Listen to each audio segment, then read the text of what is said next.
Shabbat Shalom. During my summers during rabbinical school, I spent my summers at a summer camp in Northern California. The camp had just relocated, which was a major issue because all the people who went to the previous location of the camp were very angry that the camp was in a new location.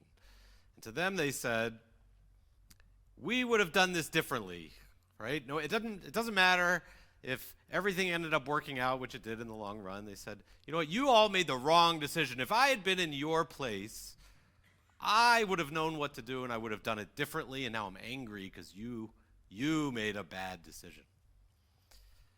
I was there. I had no affiliation with the camp prior, so I was just the new guy on the block. And one of the smaller battles that was happening was that the counselors who had grown up at the previous camp had gotten used to always, every night there was a ritual that as they would put the kids to bed, when they were campers and they were put to bed, they would sing a version of the Shema. And somebody decided one year to change the tune. Well, you would have thought that civil war was on the verge of breaking out because these 18, 19, 20-year-olds said, you can't possibly change that tune to my Shema. That's what's always been sung here, and if you do that, it will ruin the whole experience, and these kids won't have what I had. Two terms that I recently was taught that describe both of these scenarios. The first is, I love this term. At my conference a couple weeks ago, the professor used it. I don't know if he came up with it or not. It's called the myth of false piety. It's the myth that something happened a long time ago that caused what's happening now to happen. In other words, you can't change that because it's always been that way. Since Moses, it's always been that way. We say this about, Jews are great at this, by the way, right? There are people who believe that Moses back in the Bible dressed like he was an 18th century Polish aristocrat, Hasidic Jew, right? Impossible. Or people who will say, well, Jews have always decided that you're Jewish by your mother's, by being born to a Jewish mother, except that in the Torah it was by your father, right? We have these ways of saying that it has to be this way because it's always been this way, except the myth of past piety says, actually, it hasn't always been that way. That's the first term, and that describes what happens when a camp moves from one place to the next, because, in fact, that camp wasn't always at that first campus either. The second term is a term used by psychologists called hindsight bias.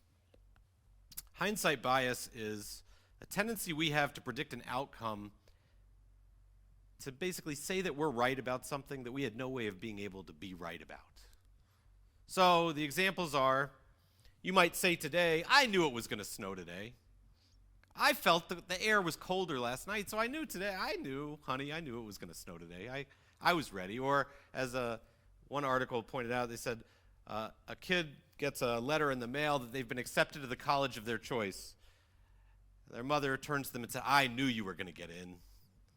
Except that the week prior, she had said to her husband, I don't think he's going to get in. Right? There's this sense that when things happen in a certain way, we say, I knew that was going to happen that way, or I knew what the right answer was, right? That my answer is the right answer. That's the counselor saying to the staff, my Shema was the right Shema, and I know that. I know what the outcome of this is, even though there's no way that they could possibly know what the future looks like. So I share this tonight because I think these two things are human nature. We do this all the time, and here we are, once again, 50 years after Roe v. Wade was passed, and we're debating whether abortion should be legal or not, and part of the debate has to do with this myth of past piety that this is how it's always been since the Bible, this was the rule, when it wasn't. And some of it has to do with the fact that we might look back, whatever opinion or feeling you have about it and say, well, if I was in that position, I know the right thing to do. I know what the answer should be if I'm a woman who's pregnant in this scenario or that scenario. If I was there, I would know exactly what to do, so you should know what to do, and therefore the law should know what you should do. And so this Shabbat, as synagogues across the country focus on reproductive freedom, I want to talk about the way these two terms play into this one big issue. So I'll share with you some of the myths that I think are prevalent and some of the biases that I think we have. They may be ones that you disagree with or that you agree with. It's not any one side or the other. It's simply the way this very complicated issue has been twisted and turned, and my hope is that we can address it directly. So the first myth that I want to address is that religions agree that life begins at conception. This week's Torah portion, probably the reason why reproductive freedom Shabbat was chosen for this week. This week's Torah portion is actually the first time in the Bible that a fetus is ever referred to, at least loosely.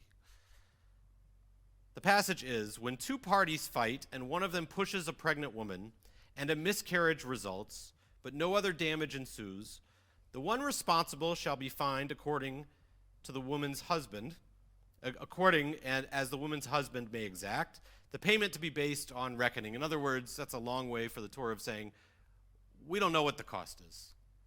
But if a woman is knocked over intentionally and she's pregnant and she loses the pregnancy, then there is some sort of a price that will be paid, but we can't tell you what that price is. The reason we know it's that they can't tell is because of the next passage, very next verse, which you're all very aware of. If other damage ensues, the penalty shall be life for life, eye for eye, tooth for tooth, hand for hand, foot for foot, burn for burn, wound for wound, or bruise for bruise. It's believed that there was never an actual, despite what people say, another myth of past piety, that there was never actually a time where if you poked out somebody's eye, that your eye got poked out. The idea was you could judge the value of what someone's hand is, the way that we might today have insurance. If you're a surgeon, you might insure the work of your hands. We could put a price on what that work is. In the Bible, they said we can put a price on how important it is for you to be able to see out of an eye. So if you lost an eye, here's the price. But when a woman falls over or is pushed over in a fight and loses her pregnancy, we don't understand what the value would be. And many believe they mean that means it would be actually less. And so Exodus, first of all, never says that life begins at conception, because if it did, then in that long list of things, it would say at the end, the loss of the pregnancy is a life for a life, just like a life for a life would be lost if the woman were to be murdered. Second myth, Christianity is against abortion.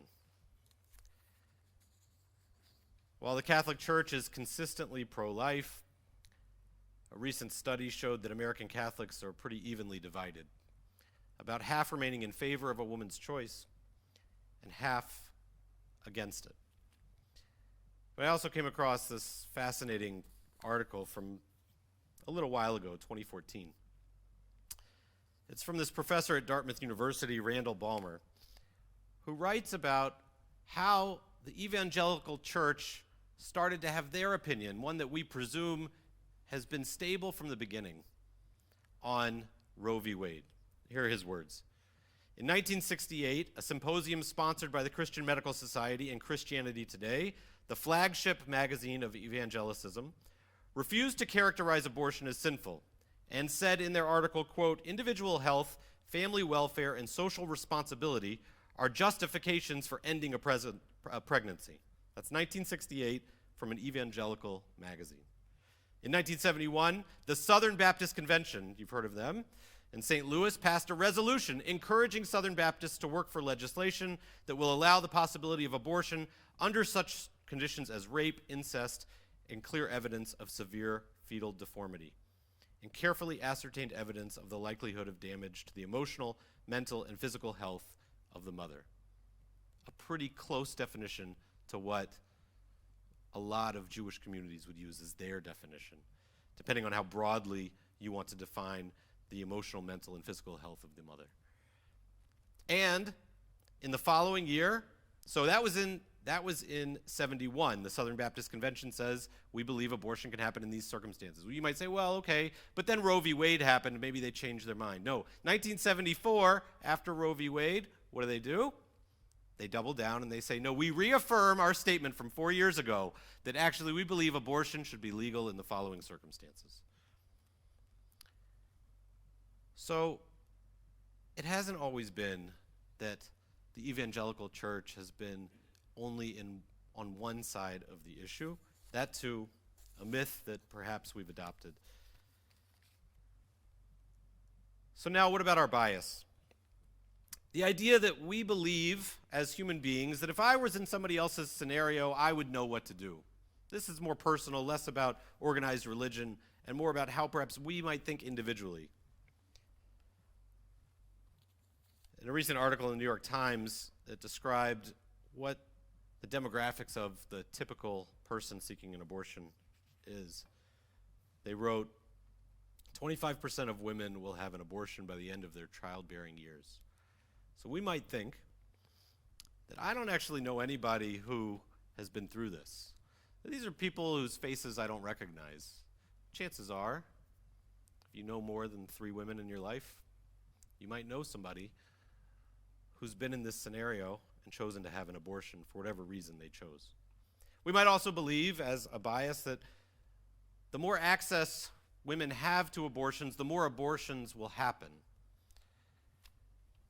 This goes along with the myth that women use abortion as a form of birth control, to which I would say, having read the entirety of the article, perhaps we might say is sort of true. That people might use it for birth control, but we might ask why, and why certain women would use it for birth control and others wouldn't. So first, the abortion rate since 1980 has fallen by half. There were half as many abortions in 2020 prior to the law being overturned in the federal courts. There were half as many abortions in 2020 as there were in 1980. And we might believe or be under the impression that there are a lot of abortions happening late in a pregnancy. But in fact, 43% happen in the first 6 weeks, 92% in the first 13 weeks. So all of the debate about late birth abortions, late pregnancy abortions, whatever percentage of the debate that takes up, it's referring to 7% of the people. And that's 7% after the 13th week, let alone the 21st week, which is often in the news. Researchers say that the bulk of abortions are happening among people below the poverty line or just above it, which they believe tells us 2 things. First, if you have means, financial means, it means you have improved access not only to abortion clinics, but also to contraception, and people are choosing to use it. So when I said perhaps this might be a form of birth control, that's a critique often given. We might say, yes, it is, but guess what? It's been proven that if people have easy access to birth control, that this is not an option that they choose. The second is, why would it be that people living in poverty have more abortions than others? Because the growing costs of raising children has been cited among women in poverty, that they simply know that they can't afford to raise this child. You might say, how would they know? Because, again, to debunk another myth, most women who have an abortion have already had a child. 45% are married and living with a partner, or living with a partner. 9% are previously married and single, and 46% are never married. So the idea that we might think, oh, well, when I was 18 or 19 or 20 and single, I wouldn't have made this choice. Well, more than half of the people are not 18 or 19 or 20. More than half of them are married or have been married or living with their partner. And they're making a decision, I would imagine, together about how they handle this complicated situation. In the 13th century in Spain, a famous rabbi by the name of Ramban, he looked at the text that we mentioned earlier about the first mentioned fetus. He said the problem that the text is trying to solve is that a fetus has no recognized value in ancient Israel. Who can say whether it would have survived or not? In other words, we can't put a value on this because we don't know if it's a reality or not yet. And so that was a major challenge for the people writing the Torah, and it was a major challenge later for the rabbis because they couldn't figure out what the punishment would be for somebody who caused a woman to lose that pregnancy if they couldn't figure out what the value of the pregnancy was. I think a lot of the struggle today is the same. We don't know how to value the fetus. For some people, it's a full life. For some people, it's the potential for life. For some people, it's not even that. For some people, it comes with a great fear. For some people, it means that their family won't be able to thrive. For some people, it means that they'll face incredible judgment. For some people, it means that it'll threaten their life. How do we put a value on any of those scenarios unless we ourselves are in the shoes of those people? But we do seem to know how to value the life of a grown woman, of a child living in poverty, of a family making a hard decision, which is why I think, given our history on this issue and our perspective on it as a people, 80% of the Jewish community reports to be pro-choice, the highest among the religious groups polled, which is not to say that if you're not in that 80%, that somehow you are less Jewish or you're wrong. It's simply to say that the way our people have thought about this for centuries is to say, like we do about a lot of things, we just don't know. And so we want to give people a choice. Not because we want abortions to happen, because we're certain that the life of the mother has great value, and we are uncertain of the value of the fetus.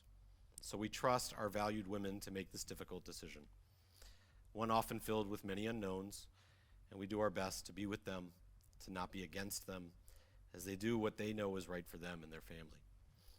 If you want to be involved in this work through our synagogue or through our movement, RAC Ohio, the Reform social justice arm of all the Reform congregations in Ohio, has recently, just this last week, partnered with Ohioans for Reproductive Freedom, which is part of a coalition that is bringing forth an amendment to the state constitution that they hope to be brought up in the fall to be voted upon.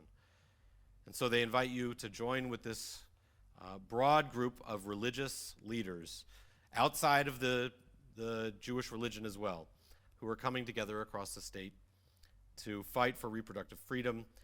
In the email earlier this week, there was an opportunity to sign on and get more information, and they certainly invite all the support that you can give, whether it's with your time or with any funds. For us, I hope that we can use our voice to dispel the myths, especially the religious ones, because we speak with a religious voice and one that is probably a minority, at least in people's perception on this issue. I hope we can use our hands to untie the bias that leads us to believe that somehow we would have made a different or better choice than someone else made, having never walked in their shoes. And most importantly, I pray that the lives of those whom we love are always valued among our people, in our country, and that they have the freedom to make the choice to do with their body as they wish. Amen. We'll turn now to that Torah portion as we turn to our ark. We'll be reading a slightly different section of the Torah. It's more liked by accountants than it is by others, as it's about the penalty for fees. We're in a section of the Torah that's all about, has a long list of these scenarios. It's a great section for lawyers. If you like looking through law books, which I know all of you enjoy doing in your free time, this is a great section for looking at case law. All the things that you think happened that you can't imagine happening, like a pregnant woman being pushed over in the middle of what is described almost as a bar fight. All of this happened in the ancient world, and they wrote it down so that they could learn from it and so we could learn from it. So please rise as we turn to our Torah. The service begins on page 200.